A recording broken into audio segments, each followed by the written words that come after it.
Monsieur Gardier, bienvenue. Merci Jean-Denis Thibault.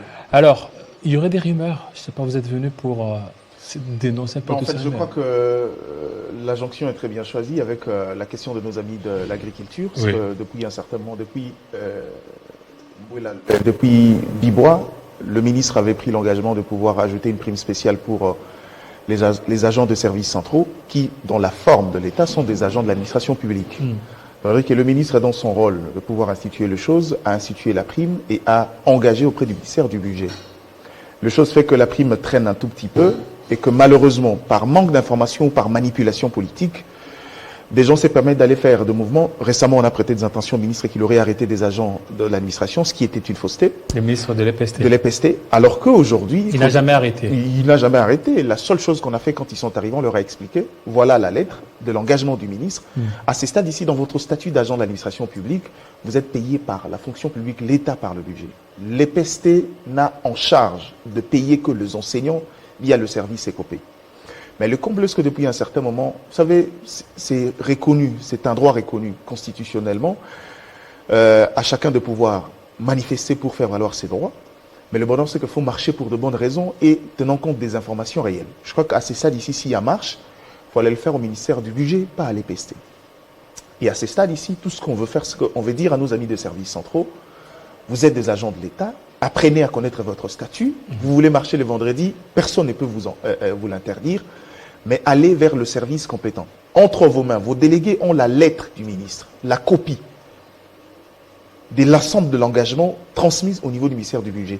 Il y a eu même une note de rappel au ministère du budget pour cette prime-là. Un peu comme les agents de l'agriculture. C'est-à-dire que peut-être à ces niveaux-là, il y a des gens qui essayent de bloquer, de mettre le conque en jambe. À ces niveaux-là, le ministre ne peut plus rien faire.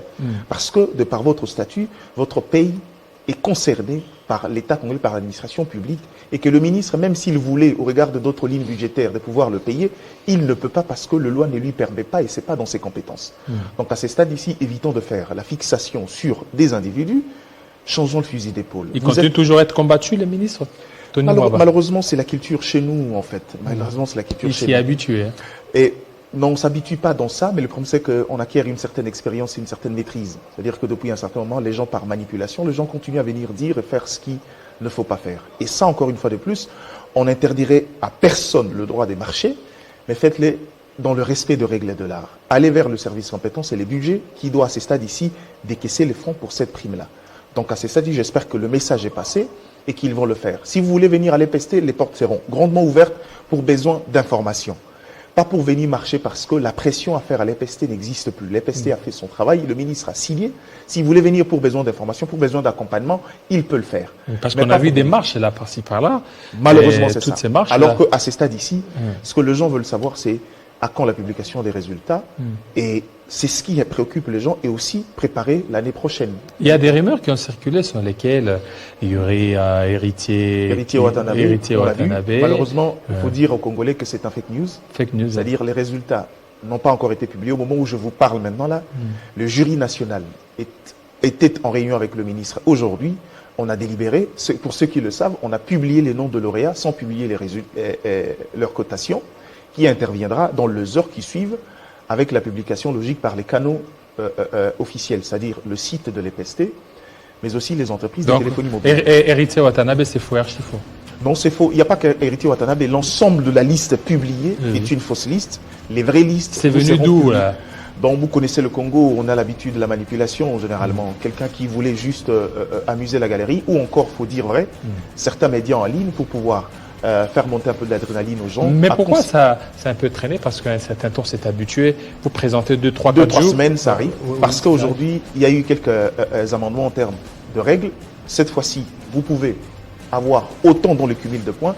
Si vous ne réussissez pas au moins à la moyenne dans le cours d'option, vous n'obtenez pas votre diplôme. Ah, donc c'est ce qui a fait traîner. Exactement, parce que cette fois, il faut suivre de très près et vérifier à ce que la disposition du texte modifiant cette règle-là veille à ce que chaque élève, selon les options, ait au moins la moyenne dans un de cours d'options ou encore presque la moyenne. Donc, en quelque sorte, il faut dire vrai, le souci, c'était de pouvoir ne pas amener des élèves vers le monde universitaire sans être lucide. c'est une préparation vers le monde universitaire. Il ne faudra pas que quelqu'un qui vient faire le latin philo ne maîtrise pas le français, le latin et les autres cours d'option. Est-ce qu'il y a beaucoup de réussites comparativement aux autres années? Si vous voulez, je peux vous donner un scoop. Par rapport à l'année passée, oui. il y a moins de réussites que... Moins de réussite que l'année passée. Et je peux comprendre parce que cette fois, il y a eu beaucoup de rigueur, surtout autour de cette nouvelle disposition. Mais aussi, il ne faudra pas oublier ce qui a un peu aussi tiré la machine, c'est qu'il y a eu une innovation. On a ramené le TENA-SOSPE, le test de cycle d'orientation, avec l'évaluation psychologique pour orienter les élèves, ce qui a fait que le jury national a eu un peu beaucoup plus de travail que les années. Mais ces glissements d'une semaine... Mais pourquoi vous ne tenez pas compte aussi? Il y avait déranger. Covid-19, il y avait tout ça, parce qu'il y a moins de réussites que l'année passée. Non, quand vous dites pourquoi ne pas tenir compte de ça, qu'est-ce que vous voulez? Qu'on fasse du favoritisme aux élèves? Non, pas favoritisme, mais tenir compte de certains paramètres socio-économiques. C'est quoi le paramètre social? Parce que généralement, l'année scolaire est définie selon les termes tels que définis par l'UNESCO, adaptés dans la loi congolaise. C'est-à-dire que la durée de l'année a été respectée. On suppose que chaque élève a suivi les cours comme il se doit, n'a raté aucune matière. Pourquoi faire évoluer l'évaluation si on estime qu'on était dans le délai? En cas d'exception, si jamais on s'avait estimé que l'année n'avait pas touché à sa fin, c'est alors qu'on va dans les cas spéciaux. Mais à ce stade ici, l'année a été épuisée convenablement selon le règle et la durée impartie. On ne voit pas pourquoi on irait dans les mesures exceptionnelles. Merci beaucoup, Gardi. Gana, surtout de votre passage. Donc, ne soyez pas pressés de pouvoir fêter. Hein? Il faut encore attendre. Il faut leur dire fêtez chez vous à la maison pour éviter les incidents. Voilà, fêtez chez vous à la maison, mais les résultats sont un peu réluisants. On attend. Pas peu, c'est un incartade. Un léger décalage. Voilà, nous allons essayer de faire aussi un bilan. Donc, une fois que ça va sortir, nous allons recevoir Gardi, on va faire un peu... focus sur les résultats. Merci à vous. Merci beaucoup. Restez branchés sous Télé 50 tout à l'heure. La grande édition, ça sera avec Arlette Boutella. Portez-vous très bien et à très bientôt.